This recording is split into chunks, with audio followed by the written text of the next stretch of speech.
Gracias. Bueno, en primer lugar, disculpas por la informalidad en la presentación. Hoy estoy en teletrabajo y entonces me siento muchísimo más cómoda de esta manera. Y en todo caso, en la docencia siempre me gusta sentirme cómoda de tal forma que pues aproveche la circunstancia. Bien, esa primera infografía que hicimos, o una de las primeras sobre el Estado Constitucional de Derecho, que es el pretexto que nos convoca para reunirnos acá y conversar de la forma más informal, valga la redundancia, que ustedes puedan tener, de tal forma que se sientan libres de activar el micrófono si lo estiman pertinente e intervenir en lo que consideren conveniente. El Estado Constitucional de Derecho, desde la perspectiva de estudiantes, jueces y juezas, y en general funcionarios que trabajamos en el Estado costarricense y particularmente en el Poder Judicial, es la columna vertebral y, si se quiere, la savia de la que debemos nutrirnos en nuestra labor cotidiana.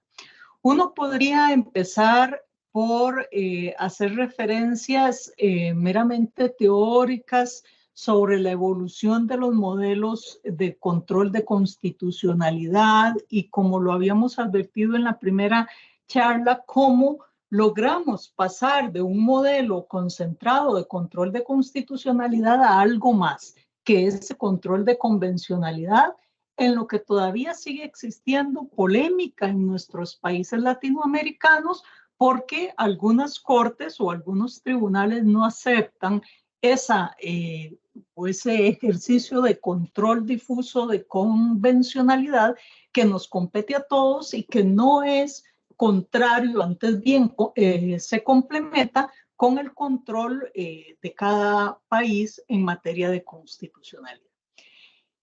Decimos decimos Estado Constitucional de Derecho, pero en realidad bastaría decir Estado de Derecho. Y esa expresión cobija una serie de, digamos, adjetivos, pero que tienen un contenido sustancial fortísimo y aplican a todas las áreas jurídicas. Si uno desglosa esa frase, Estado Constitucional de Derecho, lo primero que tendría que analizar es qué significa Estado y qué significa Estado, por ejemplo, para cada una de las ramas en particular. Recordemos cuando estudiábamos Derecho en las aulas, en teoría del Estado, siempre se partía de que los estados modernos, que surgen a partir del siglo XV, XVI aproximadamente, una vez que vamos terminando la Edad Media, y que solemos creer que es una organización que ha estado por ahí siempre y para siempre, cosa que no, y no observa la historicidad de todo fenómeno. Esos estados modernos surgen básicamente sobre la base de tres elementos: un territorio en donde se ejerce la soberanía respecto a las personas que se encuentran dentro de él. Entonces, un territorio, población y soberanía son las bases para el derecho constitucional. El derecho constitucional va a establecer, sobre la base de una soberanía, una independencia que se decreta en cierto momento, límites territoriales en los cuales se va a ejercer de un modo particular el poder. Entonces, en primer lugar, la palabra Estado nos remite a un momento histórico, siglo XV, XVI aproximadamente en adelante. Pero a su vez, esa formación estatal, con la evolución histórica, porque todo este concepto que hoy se engloba con una sola frase implica una evolución de siglos, esa evolución en un primer momento incorpora el tema de la república, cosa que no necesariamente se acepta en todas las organizaciones estatales y no se trata de sinónimos. Es una forma de gobierno, el republicano, que en otras partes, en este mismo momento, no es aceptado porque hay otros regímenes políticos. Y ese Estado republicano, como los que han asumido la mayoría de los países de América Latina, implica una toma de posición política, que significa que el poder que se va a ejercer va a estar dividido, va a estar atomizado en tres entidades que desde los clásicos, Voltaire, Rousseau y demás, se hablaba, y Montesquieu, por supuesto, se hablaba del poder legislativo, el ejecutivo y el judicial. En el caso costarricense, los hechos históricos que se generan en 1949, donde hay fraudes electorales que culminan con un enfrentamiento civil y una ruptura del orden constitucional, hacen que en la Constitución, además de esos tres poderes del Estado, se incorpore a la vez un cuarto, formalmente hablando, que es el poder electoral. Y si nosotros revisamos nuestra Constitución política, específicamente en el artículo 9, se introduce específicamente el Tribunal Supremo de Elecciones con el mismo rango de los otros poderes. Un Estado republicano. Pero además, conforme avanza el tiempo, ese ejercicio del poder que se puede estar atomizado en un poder ejecutivo, central o no, un poder legislativo y judicial, etcétera, que tenía ciertos niveles amplísimos de discrecionalidad, por no llamarlo en realidad arbitrariedad, porque no estaban reglados, decide someterse a reglas jurídicas. Estas de la división del poder, pero también otras. Y es lo que vamos a denominar el Estado de Derecho.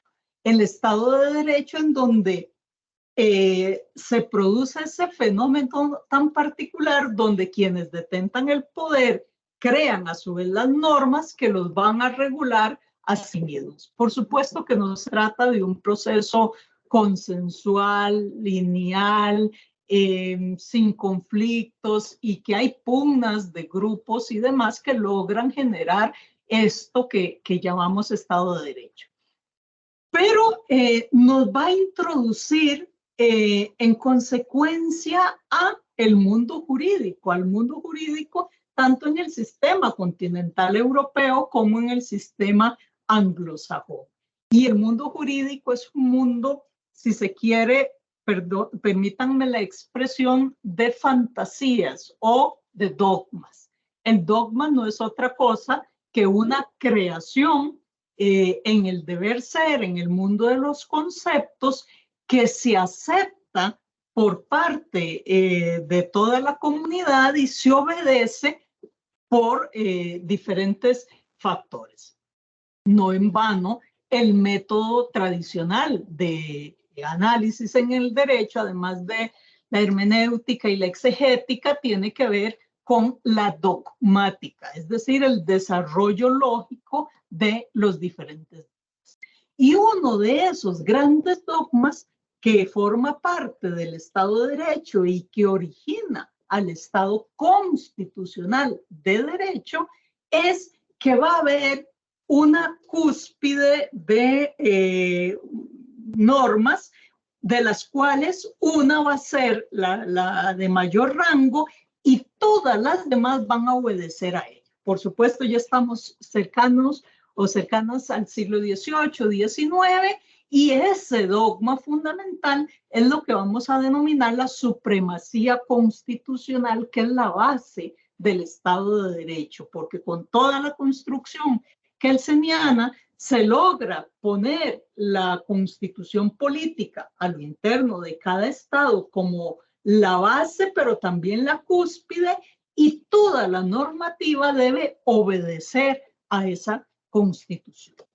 En el caso costarricense, si bien la independencia se dio en 1821 y hubo una importante cantidad de constituciones, no fue sino hasta, yo me atrevería a decir que 1989, en que se produce efectivamente una vinculación de toda la sociedad y de toda la normativa a la constitución política. Porque si bien antes de eso teníamos un sistema de control de constitucionalidad también concentrado o austriaco, que estaba a cargo de la Corte Plena, en ese entonces constituida por 17 magistraturas, ese control de constitucionalidad era meramente de papel o simbólico. ¿Por qué? Por varias razones. Estaba en el Código de Procedimientos Civiles. Este Código de Procedimientos Civiles es el de 1887. Después fue reformado por el de 1989, después por otro, hasta llegar al Código actual. En ese Código de Procedimientos Civiles, así denominado, evidentemente hoy sabemos que hay una distinción entre procedimiento y proceso y que lo correcto es aludir a proceso y no procedimiento en este contexto, pero así se denominaba ese código, Código de Procedimientos Civiles, y establecía el control de constitucionalidad como un procedimiento civil. Recordemos que para ese momento finales del siglo XIX, en realidad en Costa Rica lo que existían eran dos grandes, y en toda América Latina prácticamente, dos grandes áreas del derecho. El derecho privado y el derecho que se denominaba criminal. El derecho privado era el predominante, era el que tenía mayor peso, mayor valor, mayor importancia, mayor abolengo, si se quiere. Inclusive las primeras o las constituciones anteriores a la de 1871 establecían que quien presidía la Corte Suprema de Justicia de Costa Rica debía provenir de la sala civil. Había una sala civil y otra criminal. Y debía provenir de la civil porque era lo que tenía en ese entonces el mayor peso. Y ustedes entenderán por qué los primeros presidentes de la Corte eran civilistas. Lo penal se observaba, que se denominaba criminal, como el patito feo, como algo necesario, pero no adecuado dentro de la estructuración del derecho, y no existía, digamos, con el desarrollo teórico y pragmático que tenemos hoy, ni el derecho público o administrativo, ni el derecho constitucional. Ese control de constitucionalidad concentrado en manos de Corte Plena, además, requería una mayoría calificada. En ese entonces, 17 magistraturas, la mayoría calificada para declarar algo inconstitucional eran 12. En consecuencia, 5 personas podían hacer veto, 6 personas podían hacer veto sobre 11. Para no declarar algo inconstitucional. Y eso es lo que explica que en Costa Rica durante años no se declarara prácticamente nada inconstitucional, a pesar de que la mayoría de leyes y demás tenían serios visos de ser contrarias al orden constitucional. Además, el procedimiento era tremendamente engorroso. Entonces, no es sino hasta 1989, con lo que yo he denominado, no es una expresión mía, pero sí me gusta, una revolución en democracia, que se le da la importancia a el control de constitucionalidad. Y ese control, se crea la Sala Constitucional por reforma constitucional, se crean reformas o se introducen cambios en la Constitución política que, además de establecer a la Constitución política como parámetro de constitucionalidad, introducen los tratados de derechos humanos, lo cual significó un cambio importantísimo que hasta nuestros días nos permite, digamos, mantener el respeto de ciertos derechos. Yo diría que si eso no se hubiera producido, probablemente la ruptura del orden constitucional y esta erosión democrática que estamos viviendo se hubiera producido ya desde hace bastante tiempo. Esta incorporación de los tratados de derechos humanos por sobre la Constitución y el darle a la Sala Constitucional la potestad de declarar la inconstitucionalidad, ya no solo por violentar las normas de la Constitución, sino también por normas de tratados, es lo que va a introducir también una cantidad de derechos que hasta ese momento no se conocían y la posibilidad de litigarlos según vamos a ver.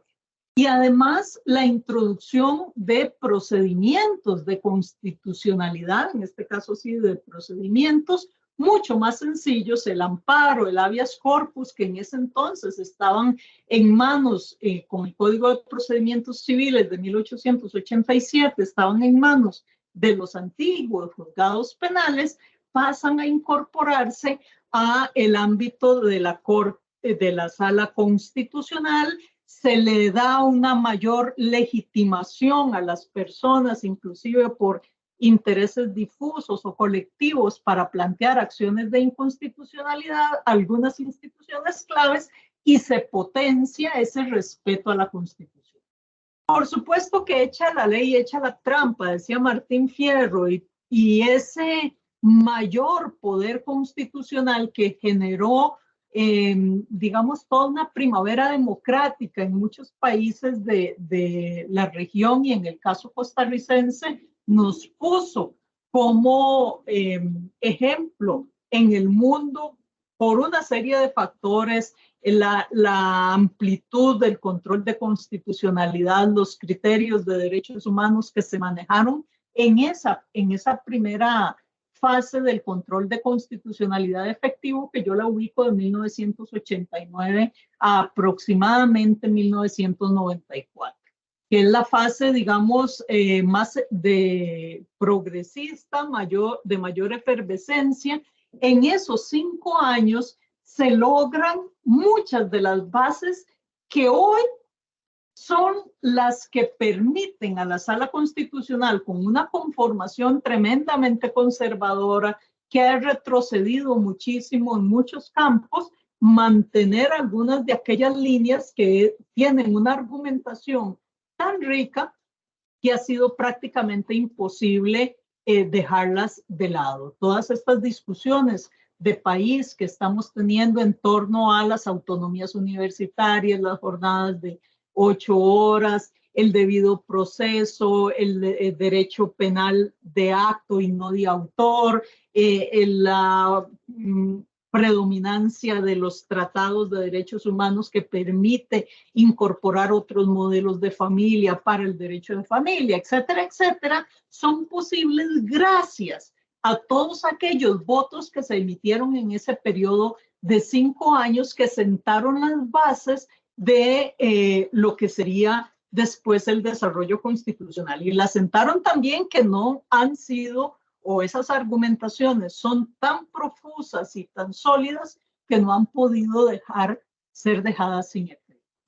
Sin embargo, posteriormente se empieza a apartarse un poco de las normas constitucionales para empezar a extraer principios. Y por supuesto que los principios constitucionales son parámetros de constitucionalidad, existen y demás, pero no pueden dejar sin efecto una norma expresa.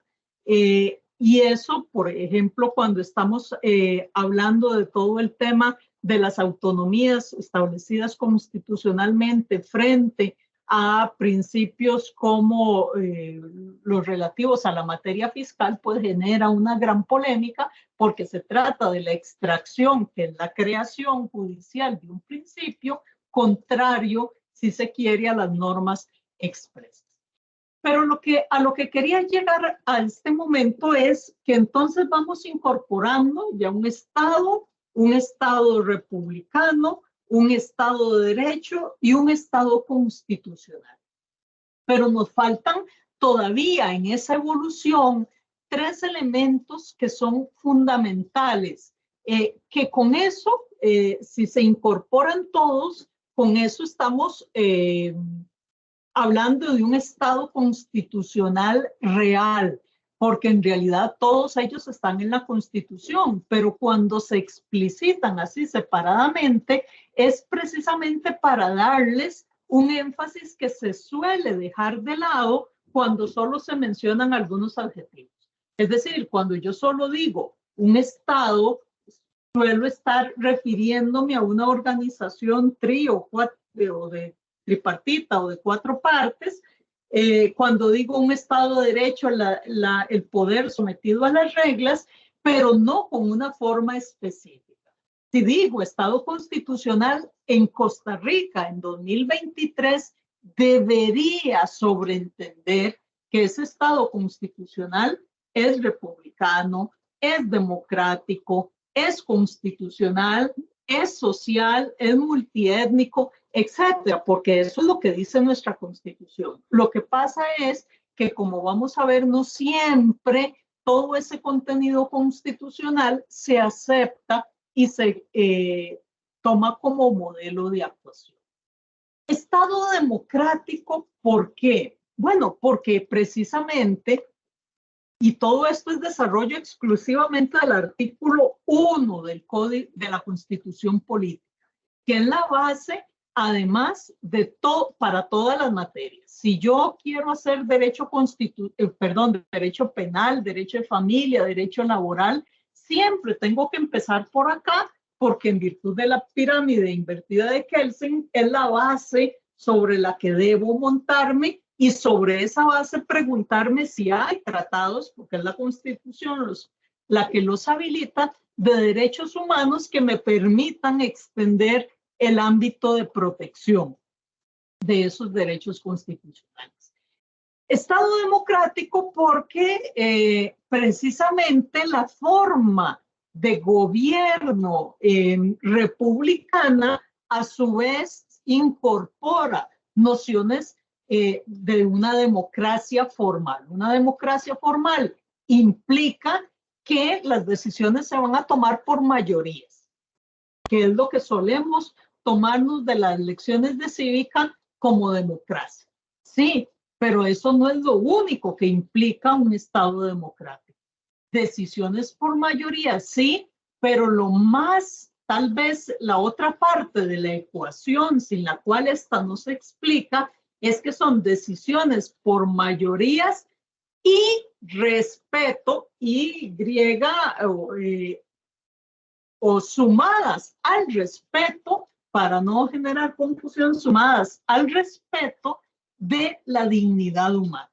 Es decir, la dignidad humana debe ser el eje transversal de todo el hacer jurídico, el respeto a la dignidad humana.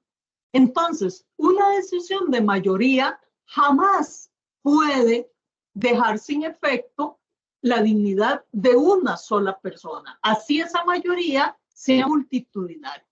Y eso nos remite a acontecimientos mundiales, en la Alemania nacional socialista y todos estos neofascismos que estamos viviendo, implican que hay grandes mayorías que pretenden desconocer derechos de grupos de población. Por su color de piel, la población afrodescendiente, las poblaciones indígenas, por su proveniencia o adscripción nacional, dependiendo de las nacionalidades, los migrantes, etcétera, por su preferencia u orientación sexual, la población LGBTI, etcétera, o por su sexo, género, las mujeres, por su edad, la niñez o los adultos o adultas mayores, etc.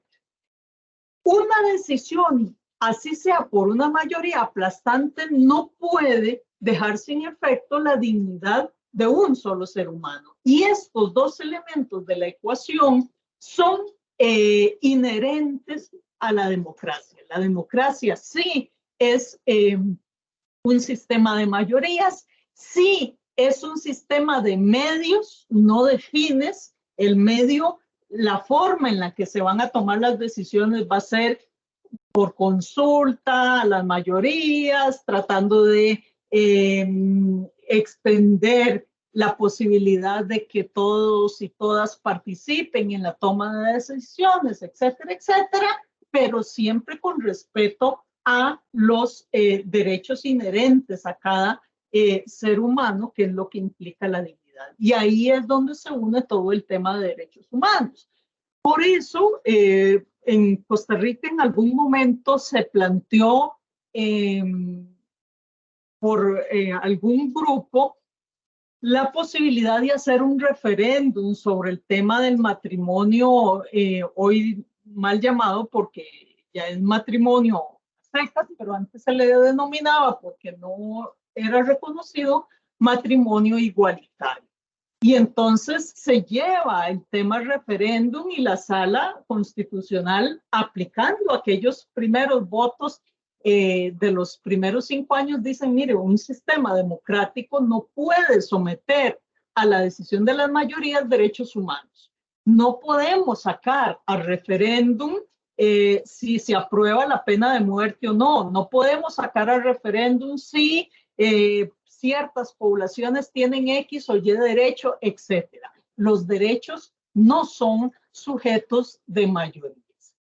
Y a su vez, que es una de las, digamos, incorporaciones que no era necesario explicitarla si hubiéramos sido consecuentes con el contenido de estas frases, pero que fue necesario hacer porque nunca lo fuimos, es que ese Estado, este Estado que constituimos, es multiétnico y pluricultural.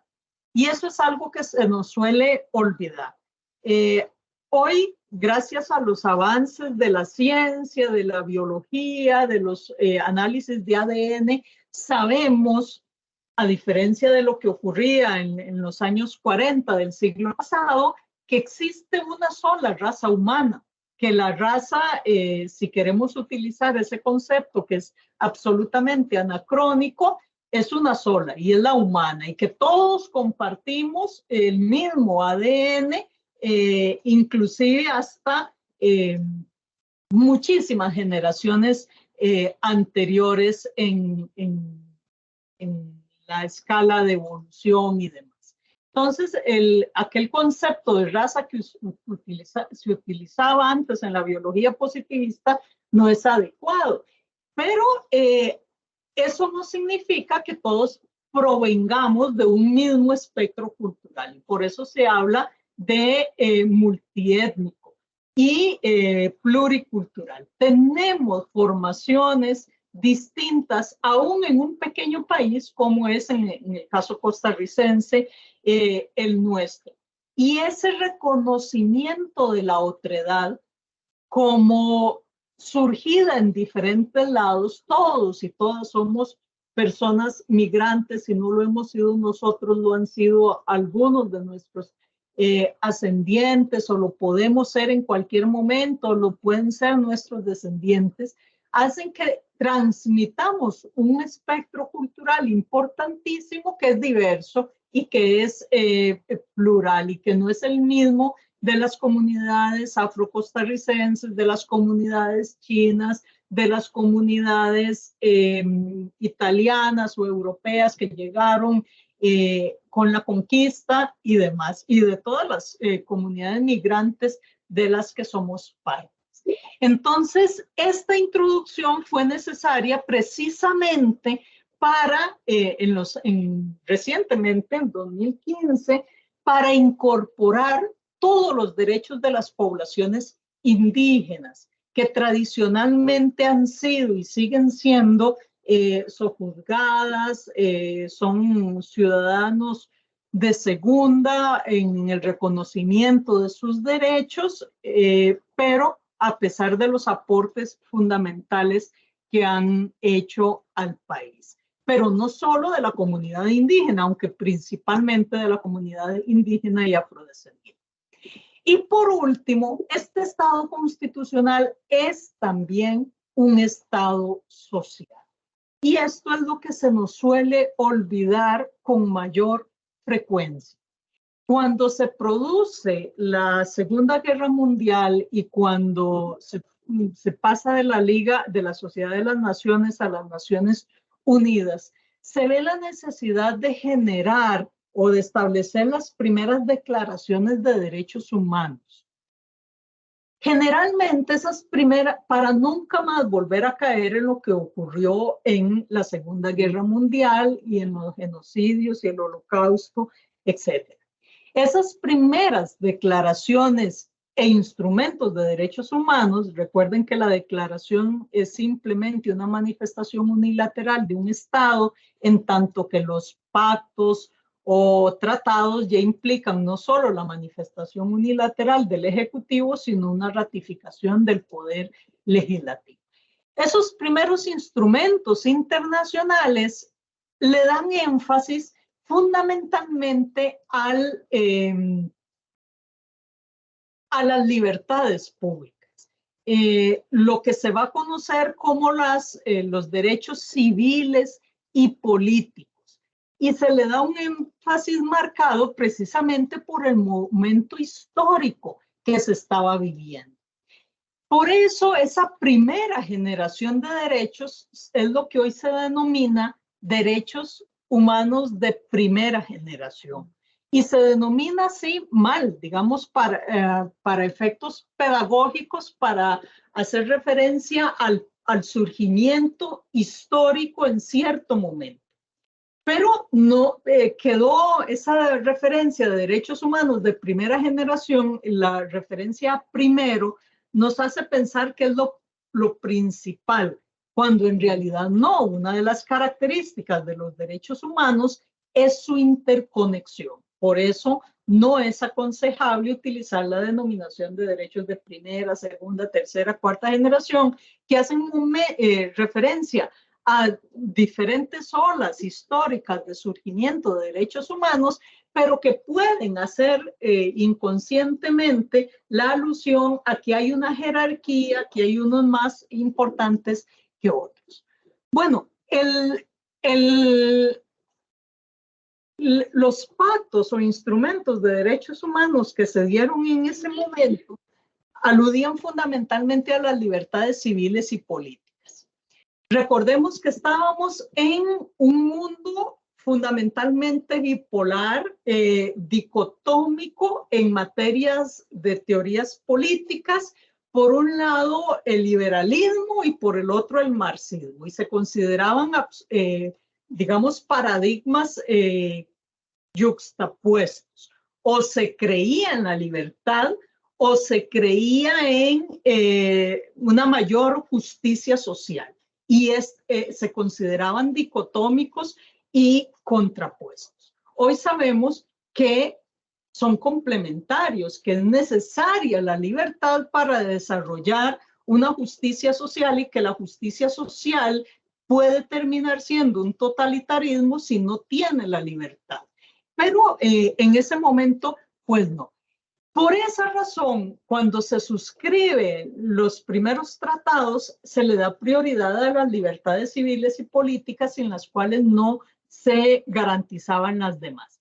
Y los tratados relacionados con materias económicas, sociales y culturales, es decir, los derechos sociales, se producen en una segunda oleada. El Pacto Internacional de Derechos Económicos, Sociales y Culturales es posterior al de civiles y políticos en Naciones Unidas, etcétera, etcétera. Y eso es lo que se conoce como los derechos humanos de segunda generación, que incorporan Ya a finales del siglo XIX y principios del siglo XX, las nociones políticas del estado de bienestar, de la justicia social, de una mayor igualdad. Y cuando hablamos de estado social, hablamos de todo lo que tiene que ver, por ejemplo, en nuestra materia actual, en materia judicial actual, con toda la discusión de país que estamos teniendo sobre el tema de educación, la inversión en educación, pero también el que exista un Estado que brinde servicios de salud gratuito y accesible para la mayoría, la concepción de las familias, la protección a la niñez, la protección al ambiente, la protección a los derechos de las poblaciones indígenas, el acceso a la justicia a todas las poblaciones, el valor de la cultura, todo lo que tiene que ver con el trabajo y las garantías sociales, forman parte de este contenido del Estado social, que, repito, es uno de los más olvidados en nuestra Constitución. Solemos sacar la Constitución, hablar de la parte orgánica que tiene que ver con el Estado de Derecho o el Estado republicano, hablar de las libertades públicas que tiene que ver con una parte del Estado democrático, pero olvidamos todo el capítulo de garantías sociales. Y si no, veamos una de las grandes deudas que tiene nuestro Estado con nosotros. Esta es la Constitución de 1949 que nos rige. Bueno, hoy tenemos la discusión después de una conquista histórica de 100 años, de las jornadas de 8 horas y el exceso de trabajo sobre esas jornadas pagado con extras, una discusión de si en vez de 8 vamos a trabajar 12 para no trabajar un día a la semana, pero sin pago adicional de esas 4 horas extras adicionales por día, a diferencia de la discusión de jornadas de 12 horas en países europeos. Pero, por ejemplo, en el capítulo de derechos sociales, el artículo 72 de la Constitución Política ha sido y sigue siendo a hoy letra muerta. El seguro de desocupación lo establece como un imperativo. El Estado mantendrá, mientras no exista seguro de desocupación, un sistema técnico y permanente de protección a los desocupados involuntarios. Esto es una omisión constitucional, una deuda del Estado hacia una población o hacia la población que ahí sigue. Y todo eso para mostrar solo uno. Todo lo que tiene que ver con prestaciones estatales en la parte social ha venido cada vez en detrimento y en un peligroso retroceso. Si nosotros incorporamos esos conceptos o ese concepto de Estado constitucional y social de derecho, vamos a ver que no se diferencia mucho en sus contenidos o en sus aplicaciones pragmáticas con el concepto de derechos humanos. Las libertades públicas que forman parte del Estado democrático, los derechos económicos, sociales y culturales que forman parte de los derechos del Estado social, son parte de los derechos humanos que además incorporan ese concepto que les decía de democracia o le dan contenido a ese concepto de dignidad del ser humano que es esencial para la democracia. No debemos de confundir derechos humanos con derechos fundamentales.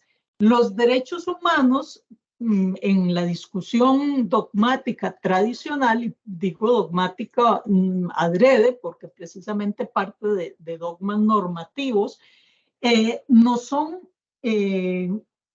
propios de todos los seres humanos. Y no se necesita un Estado que nos los reconozca en una constitución para que los tengamos. aunque el constituyente no hubiese puesto acá que yo tengo derecho a la vida, yo tengo derecho a la vida. Y hay otros instrumentos normativos que me lo reconocen, no que lo declaran, no que lo conceden, sino que lo reconocen.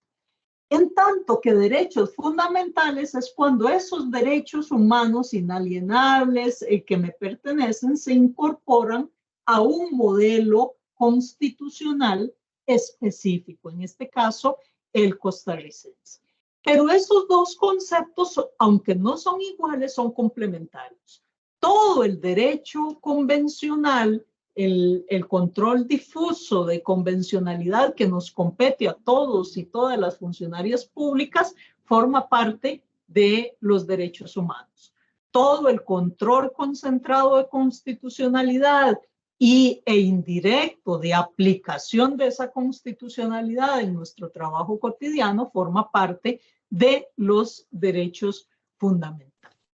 Esta es la razón por la cual esos derechos humanos que pasan a ser fundamentales por un reconocimiento no pueden ser categorizados porque son universales, es decir, pertenecen a todos los seres humanos solo por la condición de seres humanos, y ya vendrán las discusiones de si los robots o los seres que se creen con inteligencia artificial tendrán o no estos derechos. Hay unos textos muy lindos de, bueno, Yo Robot, Isaac Asimov, donde se introduce desde los años 70 esta discusión que ya la tenemos en nuestras puertas y vendrá con muchísima más fuerza. Pero de momento hablamos de la universalidad ligada a los seres humanos y son indivisibles. No podemos decir que voy a conceder unos derechos y otros no. No puedo decir que voy a conceder los derechos a unas personas y a otros no. Por eso hoy, para enfatizar estos conceptos, se suele utilizar esa frase de Naciones Unidas: todos los derechos para todas las personas en todo momento. Porque también en algunos momentos los estados decían, bueno, si estamos en tiempos de guerra, si estamos en tiempos de crisis, no procede reconocer estos derechos, etcétera. No, todos los derechos, no solo los civiles y políticos, sino también los culturales, económicos, sociales, etcétera, todos los derechos para todas las personas, no solo para las personas masculinas de clase alta, adultos, heterosexuales, etcétera, para todas las personas en todo momento, en tiempos de crisis, de paz, etcétera. Son inalienables, irrenunciables, inderogables e imprescriptibles e interdependientes. Y viene, que es lo que nos vamos a enfrentar siempre en el hacer cotidiano, toda la pugna. Bueno, si tienen estas características, ¿cómo hago cuando el derecho humano de X a tal cosa se contrapone con el derecho humano de Y a tal otra cosa? Y viene todo el choque y la forma de interpretación. Pero eso que tiene que ver con la ponderación de situaciones no significa que se dejen de lado estas características que hemos mencionado. Y ahí entonces ese error de aludir al tema de las generaciones. Ahora inclusive se habla de la cuarta generación de derechos humanos que tiene que ver, hay un proyecto, no sé si se aprobó ya en la Asamblea Legislativa, para reconocer el acceso al Internet como derecho humano, la democracia misma tan larvada, tan lavada en toda América Latina, y recientemente algunos estudios de ciencias políticas han determinado que cada día hay una menor adscripción, sobre todo de las nuevas generaciones, con todo el desencanto a la democracia y una mayor tendencia al autoritarismo, que es peligrosísima. los derechos de autodeterminación informativa, de habeas data, el ciberespacio, de tecnologías de la información y la comunicación, que se conocen como derechos de cuarta generación. Y de cuarta generación, repito, manteniendo esa denominación errónea porque es la más reciente, pero a ella se incorporan históricamente ya a finales del siglo XX, después de las guerras, todos los derechos relacionados con la solidaridad, el ambiente, la paz, los derechos relacionados con la manipulación genética, derechos de los consumidores y en los siglos XVIII y XIX, pues todos los derechos civiles y políticos y económicos, sociales y culturales conocidos tradicionalmente como DESC, de los cuales hoy hay una importante, digamos, polémica en derecho sobre cómo crear mecanismos para hacerlos efectivos, porque por lo menos cuando yo estudiaba se decía que esto de las libertades civiles y políticas eran efectivas, exigibles de inmediato, pero que estos, los sociales y culturales, eran aspiraciones. Y no, la efectividad de los derechos económicos, sociales y culturales ha generado muchos tratados recientes en esta materia para olvidar o para dejar de lado esa consideración de que son una aspiración, que tenemos la aspiración a la salud, al agua, al ambiente, pero que no podemos exigirlos. Hoy hay mecanismos de exigibilidad jurídica de todos estos derechos. Esta evolución histórica de los derechos humanos que se incorpora a la misma estructura del Estado constitucional de derecho, por supuesto que nos permite visualizar cómo históricamente cada, digamos, generación de derechos humanos ha sido una reacción, si se quiere, a diferentes formas de discriminación.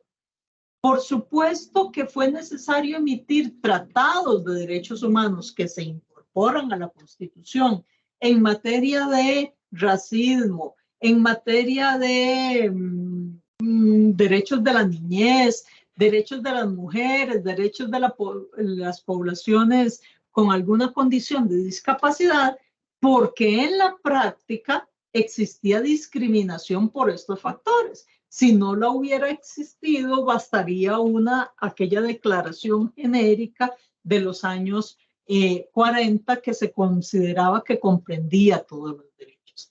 Y esto para quienes estudiamos derecho es fundamental, porque solemos confundir el mundo de las normas, de los dogmas, del deber ser, con el mundo de la realidad, con los aspectos que nos va a introducir la sociología, la historia, las ciencias políticas y otra serie de disciplinas.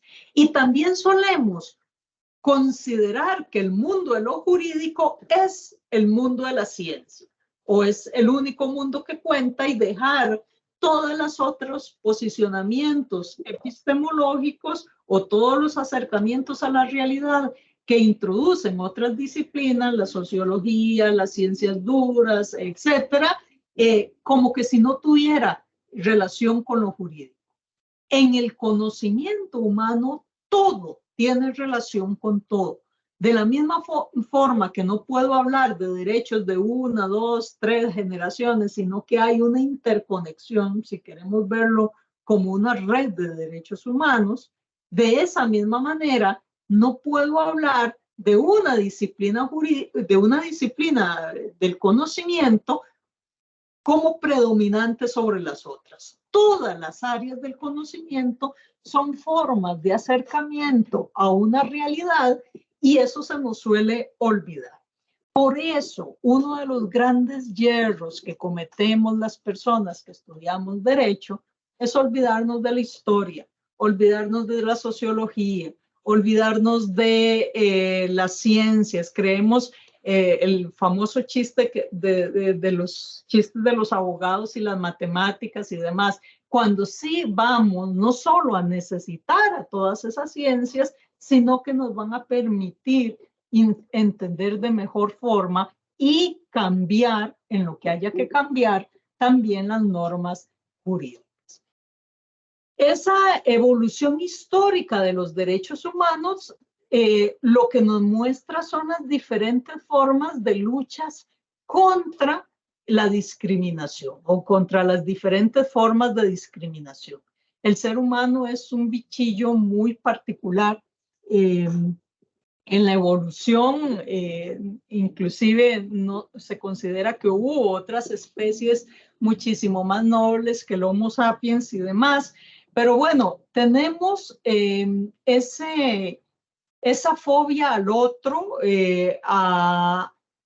a poner muros frente a las otras personas, a dividirnos y demás, que ha hecho, digamos, todos los grandes acontecimientos históricos que terminan por impulsar reformas normativas en esos campos. Ese Estado constitucional de derecho a lo interno de cada uno de los países no es incompatible, al contrario, es complementario con los sistemas de protección de derechos humanos a nivel exterior.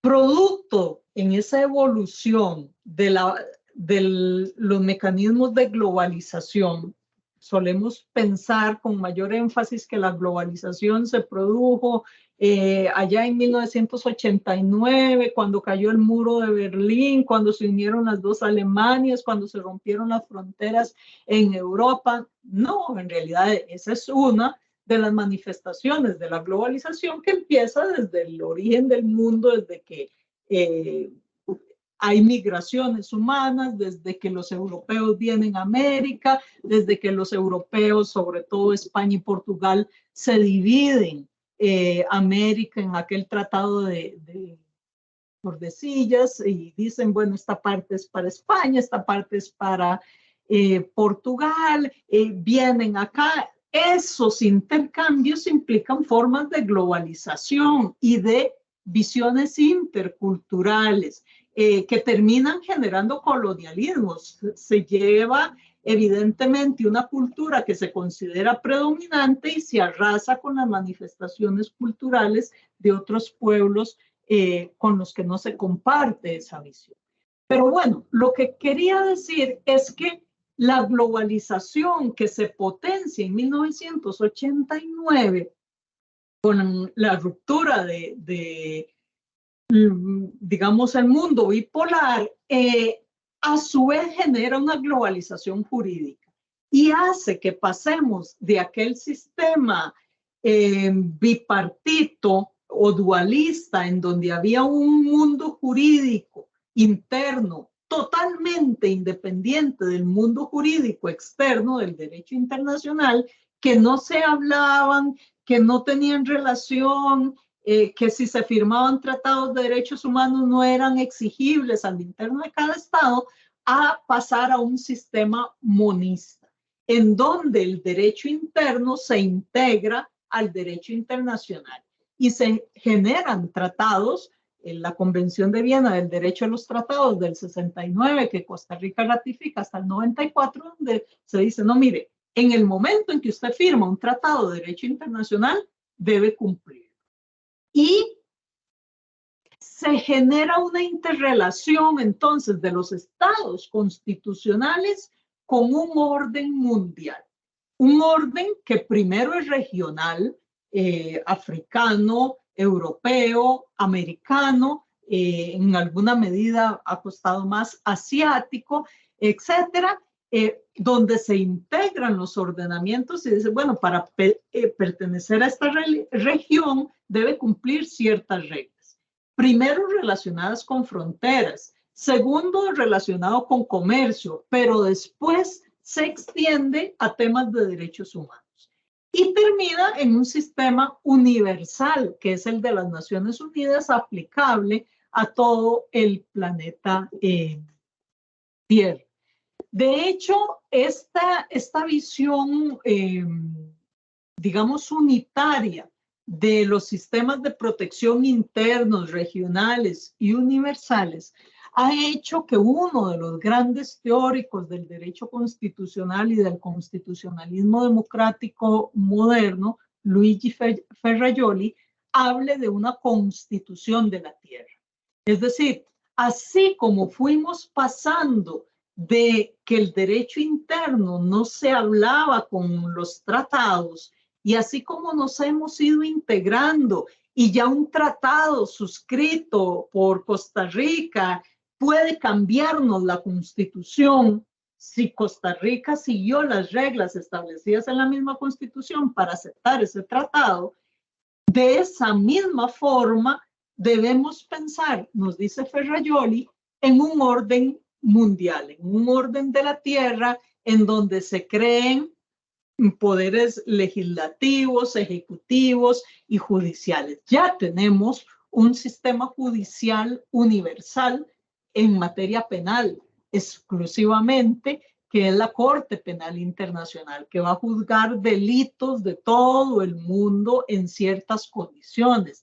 También hay una especie o hay tribunales universales en cierta parte que podríamos llamar orgánica, las Cortes de Justicia de La Haya y otras alusivas a temas de límites y demás, tienen una competencia orgánica. Pero no, la propuesta de Ferrajoli es no solo hacerlo en esos términos, sino como si fuera un tribunal que va a conocer todas las materias y unir todos los microtribunales que existen de protección de derechos humanos. Recordemos que cada tratado de derechos humanos crea un tribunal que lo va a vigilar. Ese tribunal se puede llamar corte, se puede llamar tribunal o se puede llamar comité de derechos humanos, comité de tal o cual, pero tiene el valor de una corte internacional.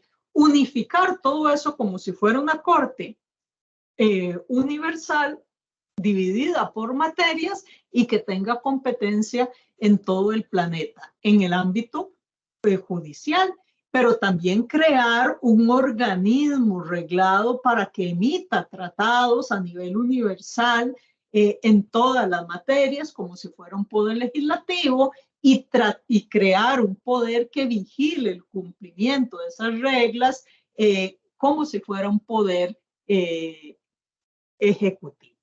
Probablemente él, yo y muchos de nosotros muramos antes de ver esa evolución, pero no dudo que de la misma forma como las personas que vivían en la Edad Media no eran capaces de imaginar el surgimiento de estos estados-nación que se dan después, hoy no somos capaces de imaginar el futuro de las instituciones sociales y políticas, y probablemente hacia allá vamos.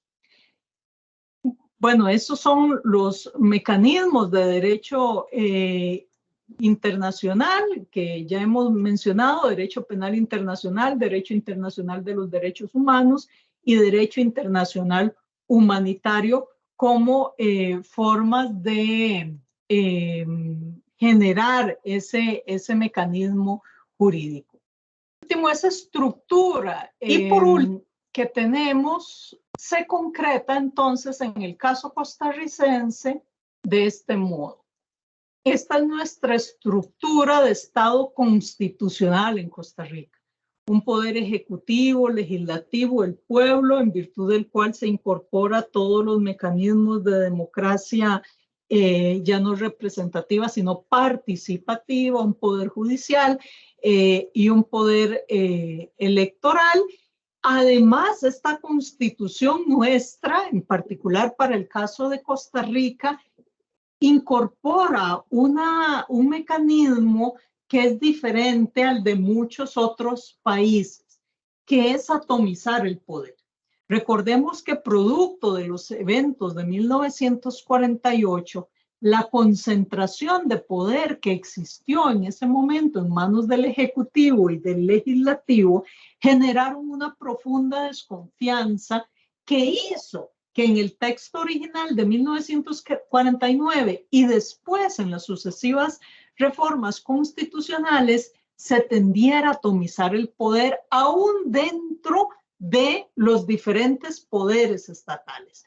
Si nosotros vemos el poder ejecutivo, que es lo que hoy estamos viviendo como país en esta discusión en el actual gobierno, no es una administración central puramente con ministerios y presidencia, sino que se le adscribieron una cantidad de instituciones autónomas, donde el poder ejecutivo tenía ciertas potestades, pero constitucionalmente se establecieron ciertos niveles de autonomía de algunas instituciones. La Caja Costarricense de Seguro Social, el Patronato Nacional de la Infancia, para decir las que pertenecen, entre comillas, al Poder Ejecutivo. En el Poder Legislativo igual, se fueron adscribiendo órganos que aunque pertenecen formalmente al Poder Legislativo, son desconcentrados, como la Defensoría de los Habitantes, como la Contraloría General de la República, que la ubiqué por ahí aparte. En el Poder Judicial también, producto de la desconfianza que existió en el Poder Ejecutivo, en algún momento, la Policía de Investigaciones Criminales, se llamaba la DIC, estaba a cargo del Poder Ejecutivo. Y se producen hechos históricos que ustedes probablemente hayan leído por ahí, el hecho de que se ejecutaran a personas detenidas, que no se investigaran hechos, niveles de impunidad asociados al Ejecutivo, los crímenes de Codo del Diablo, etcétera, etcétera. Y se termina sacando la Dirección de Investigaciones Criminales, formando el organismo de investigación judicial y trasladándolo del Poder Ejecutivo al Poder Judicial, con un nivel de autonomía respecto de la función jurisdiccional. Recordemos que en la mayoría de países del mundo el Poder Judicial es función jurisdiccional pura, nada más. En Costa Rica el Poder Judicial es función jurisdiccional, función constitucional, que en muchos países está fuera del Poder Judicial, es función de defensa, porque hubo un momento en que nadie quería defender a una persona acusada de un hecho delictivo que se consideraba gravísimo. Fue necesario crear la defensa pública obligatoria originalmente para materia penal, luego se ha ido extendiendo para garantizar el acceso a la justicia como derecho humano, entre comillas, de tercera generación, a las materias laborales, pensiones, tránsito, etc. Y el Ministerio Público, que en otros lugares también, bueno, en Costa Rica perteneció al Ministerio Público como parte de la Procuraduría al Poder Ejecutivo. Y también esa desconfianza hace que se saque en cierto momento y se introduzca bajo el alero del Poder Judicial. Pero que pertenezcan todas estas instituciones a cierto poder formalmente no significa que no tengan ciertos niveles de autonomía y de independencia. Y además, en ese esquema, generamos esto, generamos un Estado de derecho, que ya para resumir e ir terminando, implica la proscripción del abuso del poder, que el poder se somete al derecho, que hay una jerarquía de fuentes, que para el derecho constitucional es el sistema austriaco, pero que para temas de derechos humanos está dada por la Convención de Viena que Costa Rica suscribió. Que ese Estado tiene unas reglas constitucionales en donde se establece la supremacía de la Constitución, pero todo el principio de legalidad. Los y las funcionarias públicas no podemos hacer sino aquello que la ley nos autoriza. Y en materia penal, esa interpretación de la ley debe ser restrictiva, no expansiva, no buscando el espíritu de quien legisla, no buscando métodos que son válidos para otras materias jurídicas, pero no para lo penal. Un Estado republicano que implica una división de poderes que hay que respetar, pero también un sistema de pesos y contrapesos, de controles y rendición de cuentas por cada uno y cada una de los que tenemos alguna función, por pequeña que sea, en el aparato público. Un Estado democrático que también implica la representatividad, la rendición de cuentas, el sufragio universal y sobre todo en esto la rendición de cuentas, todos los mecanismos para transparentar lo que hacemos los funcionarios y las funcionarias públicas. Recientemente hemos tenido una importante discusión de país para introducir el voto público.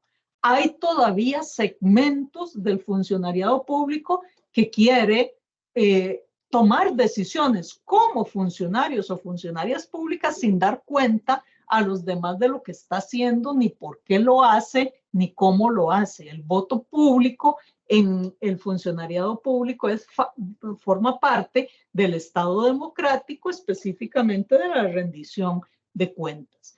Una soberanía popular, un sufragio universal, el régimen de libertades públicas, el pluralismo político, pero sobre todo, y yo siempre enfatizo en esto por precisamente esa tendencia que tenemos a que se nos salga el o la enana autoritaria y fascista a todos los seres humanos, el respeto a la dignidad de todo ser humano, de toda persona, por difíciles o diferentes o contrapuestas que sean sus posiciones políticas, ideológicas, su formación, por contrapuestas que sean a la nuestra, que es tan válida como la nuestra.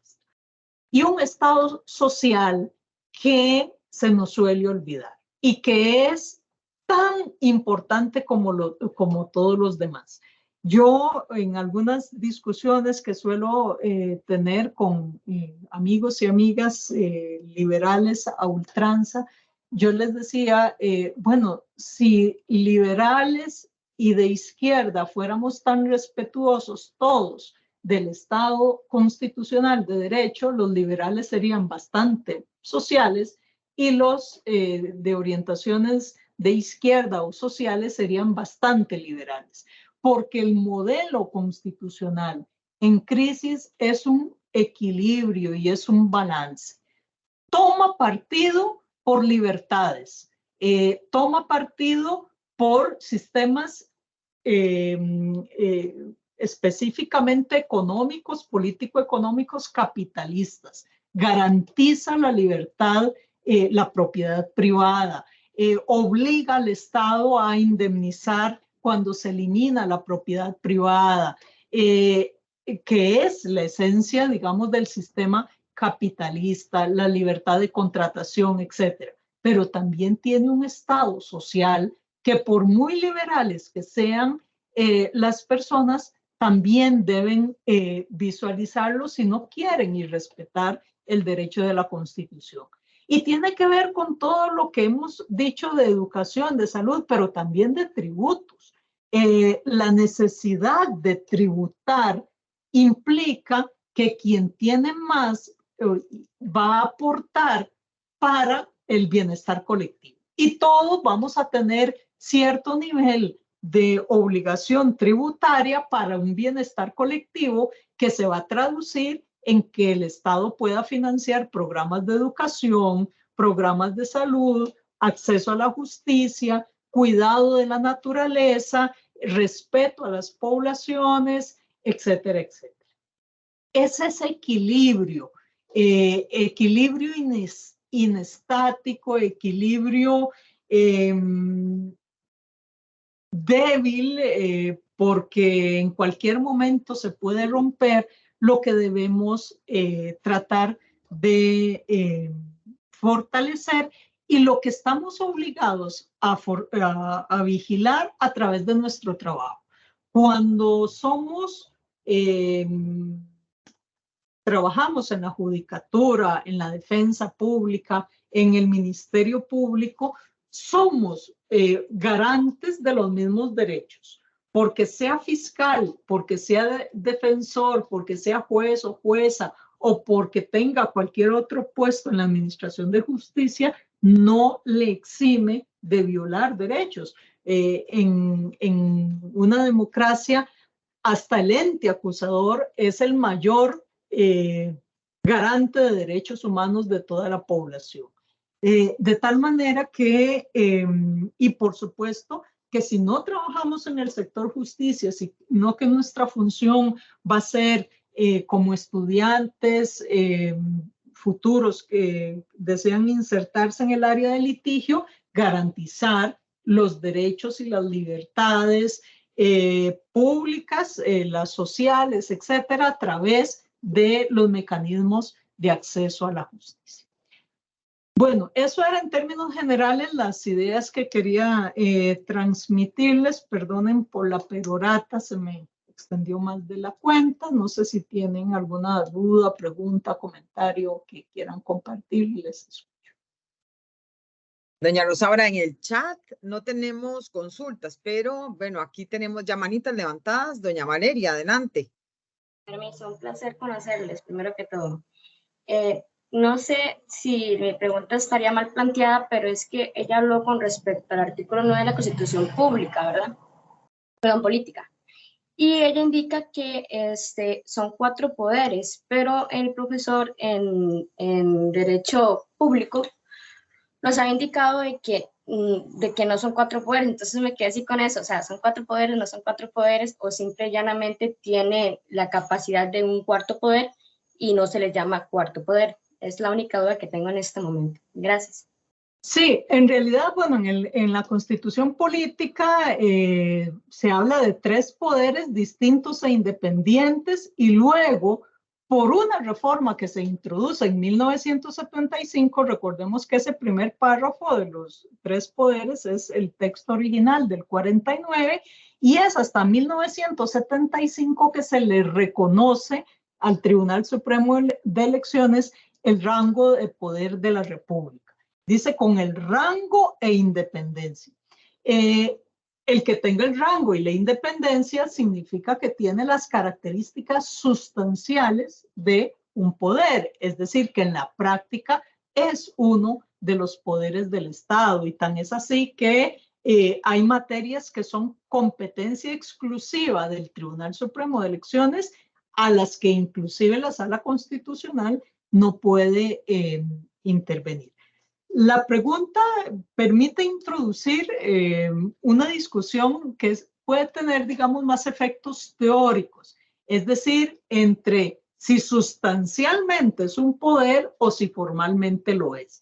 Pero al margen de el profesor suyo se posiciona en términos de la teoría formal, yo me posiciono en términos de las, digamos, facultades materiales que tiene el órgano como poder y con todas las características de poder, pero al margen de eso lo importante es cómo se manifiesta en la práctica.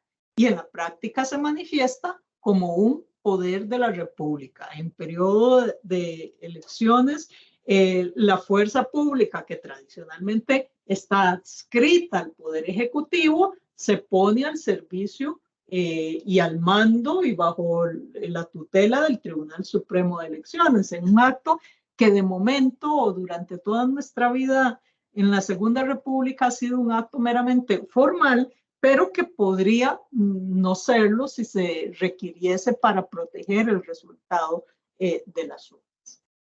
No sé si con eso le conté. La molestia. No, sí, ya me quedó claro perfectamente y nuevamente muchísimas gracias. Con mucho gusto y no es molestia. Doña Rosaura, tenemos otra manita levantada de don Francisco Fonseca. Adelante, don Francisco. Sí, muy buenas noches y como siempre, doña Rosaura, su capacidad didáctica es impresionante, hace una clase profunda de forma muy sencilla.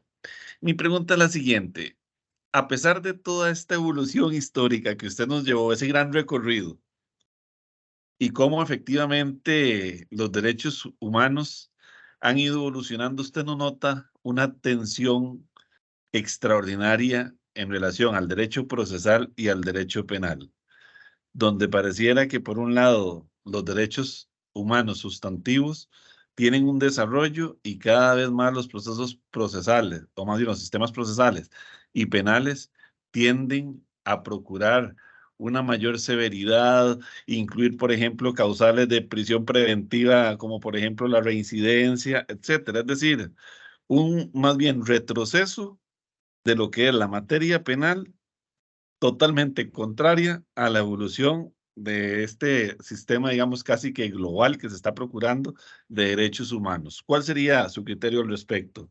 Sí, sí, efectivamente, pues este recorrido que hemos hecho ha sido básicamente eso, digamos, muy formal y muy lineal. Evidentemente, en la realidad y en el desarrollo histórico, los procesos no son lineales, los procesos son conflictivos, dialécticos, hay avances y hay retrocesos, y justamente lo que estamos viviendo no solo en Costa Rica, sino a nivel mundial, me parece a mí es uno de esos retrocesos. Hemos sido testigos privilegiados de muchas cosas históricas, digo privilegiados por vivirlos, pero no han sido cosas históricas, digamos, positivas. La pandemia, el resurgimiento de los neofascismos, nadie casi con 5 sentidos 5 centímetros de frente, como decían antes, después del Holocausto, era capaz de imaginar que el ser humano volviese a, digamos, pregonar discursos de esa naturaleza. La Segunda Guerra Mundial, el Holocausto fue el fracaso del racionalismo, de la consideración que surge allá en la Ilustración de que el ser humano va a evolucionar siempre y siempre va a crecer. Y bueno, el proyecto de la modernidad racionalista fracasa estrepitosamente en la Segunda Guerra Mundial cuando vemos que somos o fuimos capaces como especie humana de hacer las barbaridades que se hicieron. Sin embargo, surgieron los derechos humanos, digamos, o se potenciaron con mayor fuerza en ese momento, tratando de no volver a incurrir en eso. Y menos de 100 años después estamos viendo este resurgimiento de los neofascismos, de los autoritarismos, de la segmentación del ser humano, de los discursos de odio, y por supuesto que el derecho penal, en realidad ningún área del derecho escapa a esa tendencia, digamos, histórica, sociológica y mundial. En el derecho penal usted dio algunos ejemplos en ese sentido, pero lo tenemos muy cerca de nuestras fronteras. El uso del derecho penal para reprimir a disidentes políticos en Nicaragua, o el uso del derecho penal en El Salvador, para mencionar solo regímenes de diferentes signos, teóricamente hablando, ideológico, al amparo de estados de excepción para montar un proyecto político económico de una élite. Pero también lo vemos en el derecho laboral, el retroceso, una conquista de siglos que duró, que implicó sangre para llegar a decir que los seres humanos no éramos esclavos, que teníamos derecho al descanso, al ocio, y hoy estamos viendo niveles de esclavitud. Y estaba leyendo hace unos días un CEO de una empresa que decía que hay que fomentar el desempleo porque los trabajadores y trabajadoras están creyendo mucho que tienen derechos y para que sepan lo que, qué sé yo, al final se tuvo que disculpar. Bueno, el derecho laboral representa o vive en este momento una tensión de retrocesos, el derecho de familia, en todas las áreas jurídicas. Y esa es la importancia precisamente de visualizar, digamos, un sistema que es eso, una aspiración, pero también tiene mecanismos de exigibilidad, pero no es la realidad. Nuestra realidad va por otro lado, pero debemos conocer el sistema normativo y de deber ser para tratar de ajustar y de disminuir la brecha entre nuestra realidad y la aspiración constituyente. Bueno, ya no tenemos ya más manitas levantadas y ya no podemos abusar más de su tiempo, doña Rosaura. Muchísimas gracias a todas las personas que nos acompañaron esta noche. Y bueno, en diciembre tenemos otra conferencia, así que les vamos a invitar por nuestras redes sociales, estén pendientes porque vamos a probablemente a cerrar con broche de oro. Doña Rosaura, muchísimas gracias, muy amable. Muchísimas gracias a usted, doña Katia, y a todos y todas las que se unieron en esta lluviosa tarde.